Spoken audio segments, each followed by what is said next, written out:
Well, the quayside here in Cobh was the departure point for millions of Irish who were forced in those bleak years to emigrate to the United States. And behind me here is a statue dedicated to Annie Moore, who in 1895, with her two little brothers, headed off for America. They, in fact, were the first people to be registered as having gone to Ellis Island, the immigration centre in New York. And beside the statue, the Cobh Heritage Centre, but it had been, back in those emigration years, the railway station, the building through which some 2.5 million people made their way before clambering on board the emigration ship. We're going to pop inside now and meet tour guide Angela Byrne.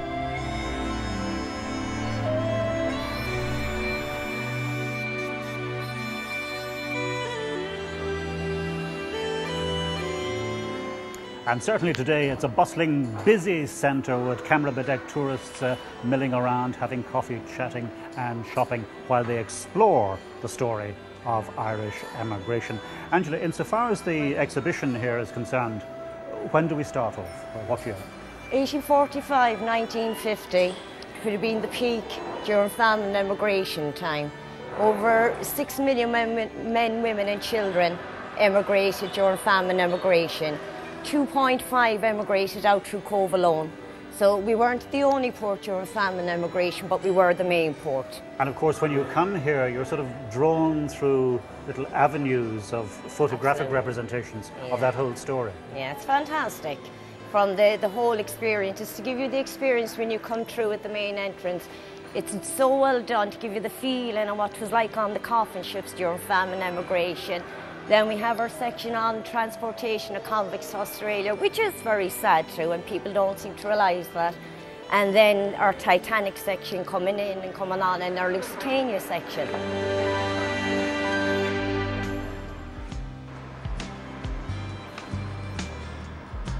Sail away with me, honey, put my heart in your... You'll remember earlier we saw the independence of the seas coming into Cork Harbour. Well, now she's berthed here in the deep water quay beside the Cobh Heritage Centre. One of the largest cruise ships in the world, operated by the Royal Caribbean Line, and has been sailing the high seas since April of last year. Pretty impressive. I have to say the biggest thrill for me today is that we are going to go on board now, have a chat with the captain and have a little look around. Above me now.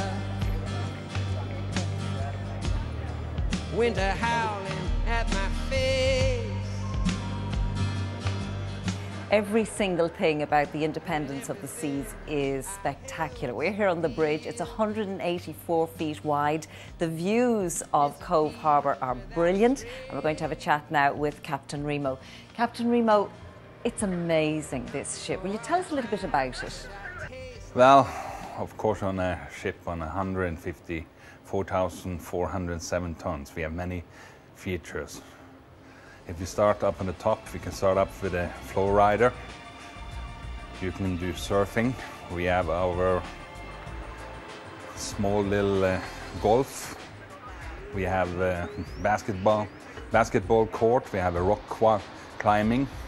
And of course, we have a water park, our H2O zone for kids. And we have a huge space for sunbathing up there when the temperature is a little higher. And of course we have our spa up in the front above the bridge here, an exercise area. Talk about our jacuzzi up on deck 12. It's hanging over the side actually.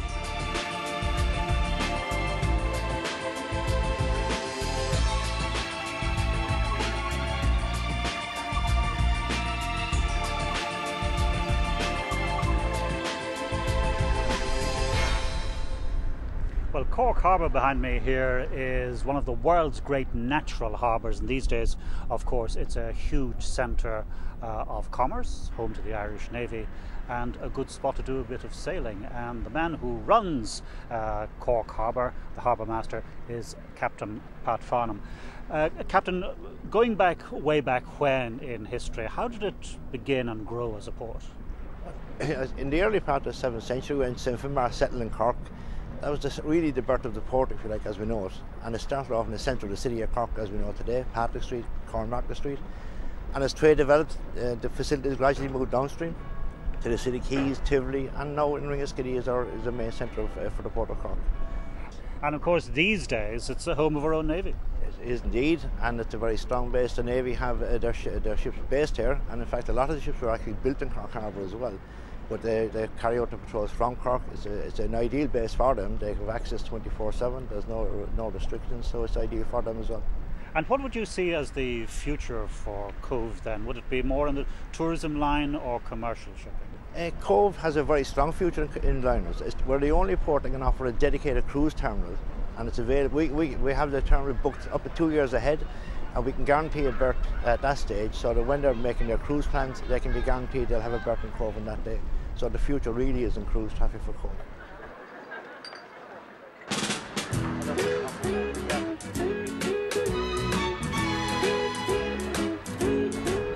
On a sunny day like today, it's not difficult to understand why the tourists flock to Cobh. There's no shortage of things to see and do. And we're going to have a chat now with the chairman of Cobh Tourism, Henrik Verwey. Henrik, I have to ask you first of all about your name. I don't think that's a Cobh name. No, absolutely not. It's a Dutch name. My father's a Dutchman. He came to Cobh in 1961 when the Verome shipyard opened. The movies. Now let's see if it's true. And what are the main attractions, as you would see them, for people who might be considering a trip down here? Yeah, well, I suppose Cobh is really, it's steeped in history. You know, we have the story of the Titanic and the Lusitania. We have the story of emigration from Cobh. We have a magnificent harbour here. They come for the sea angling.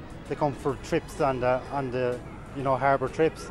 They come when there's big cruise liners in Cobh. In the past 3 years, the big cruise liners are massive draws for people from anywhere, from Cork County or Kerry or Tipperary, all these counties that are within an hour's drive. People are travelling to see these massive ships as well. What kind of an impact does the presence of a cruise liner have on the economy here with regard to the passengers? Do they come off? Do they spend money in Cobh? Yeah, they absolutely do. This year we have 54 cruise liners coming to Cobh. It could be up to the region of 70,000 passengers, but there's also about 30,000 crew.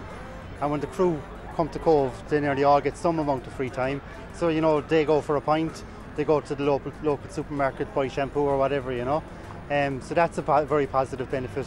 The passengers that are coming, by and large, they come along, they walk along the town, they go for a coffee, they go into the craft shops, they go in, buy little souvenirs, have something to eat possibly, and go back on board again.